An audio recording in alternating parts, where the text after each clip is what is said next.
Now, summing up, we've discussed the web from 3 points of view.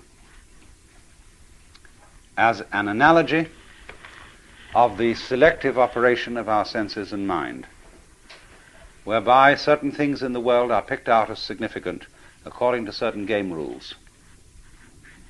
The game that we are playing mostly is the survival game. That is to say, the game ought to go on. Only, the way we play the survival game has a kind of element in it which makes it difficult, because we tend to say the first rule of this game is that it's serious. And that messes the whole thing up. So you have to watch out, in other words, when you play, for contradictory game rules, self-contradictory game rules, because if you get mixed up into them, the game ceases to be worth the candle. You start straining at doing something, and it just isn't worth it.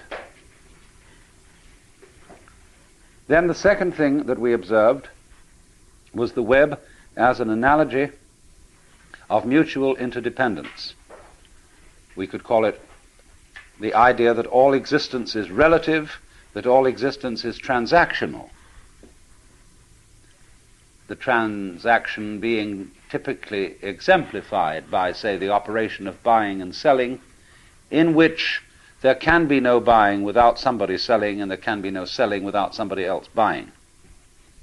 That kind of interdependence, of the inside going together with the outside, what is in you going together with what is outside you, is absolutely fundamental to existence. It is existence. Existence is relativity.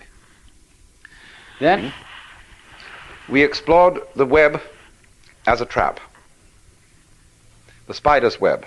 "Won't you come into my parlor," said the spider to the fly.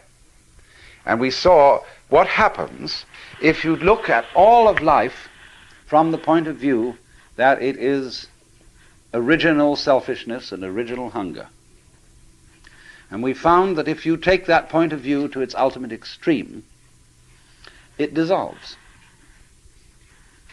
And it isn't so bad after all.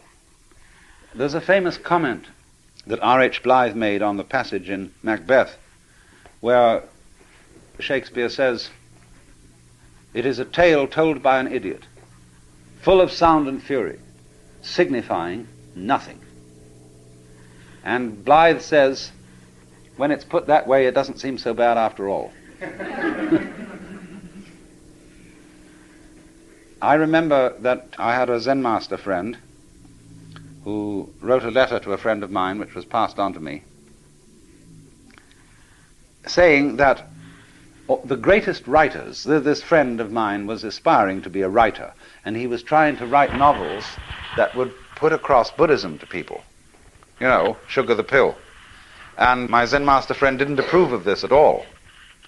He said, "Don't write any story to people. Write it to the great sky." Because all the real masters of literature, especially novelists and storytellers, are great masters of nonsense. Think of Lewis Carroll. You can use Lewis Carroll, and he did use Alice in Wonderland, as a Zen textbook.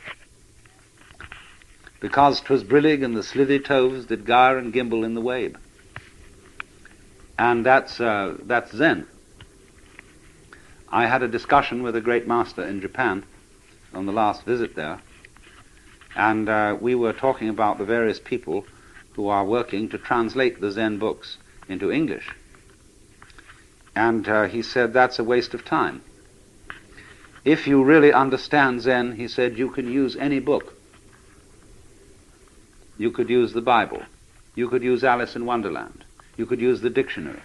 Because, he said, the sound of the rain needs no translation.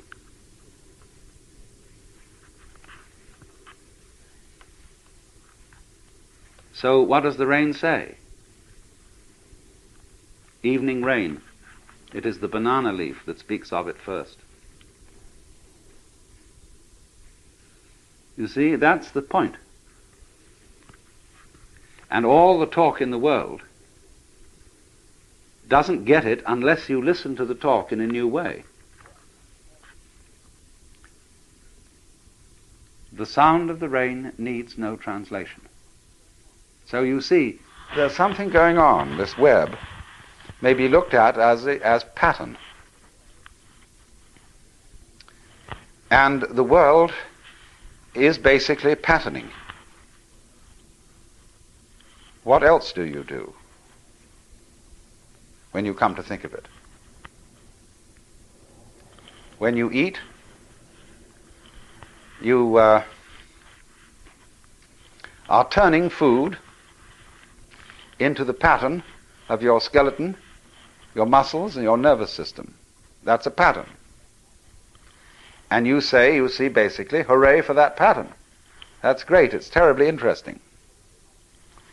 But then you want other patterns. You like to look through a microscope and see the patterns that exist in the small world. You like to look through a kaleidoscope or a teleidoscope and see the patterns.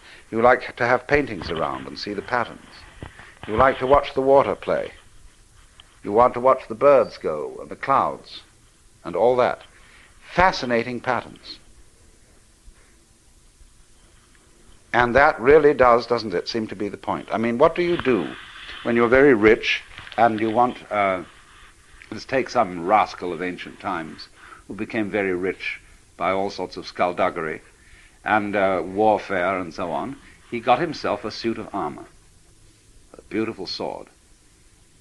And he had the armorer make the most intricate patterns, arabesques of inlaid gold on the steel. Why? Because it's, as they say among the Pennsylvania Dutch, it's for nice. It's a great thing to have all that jazz.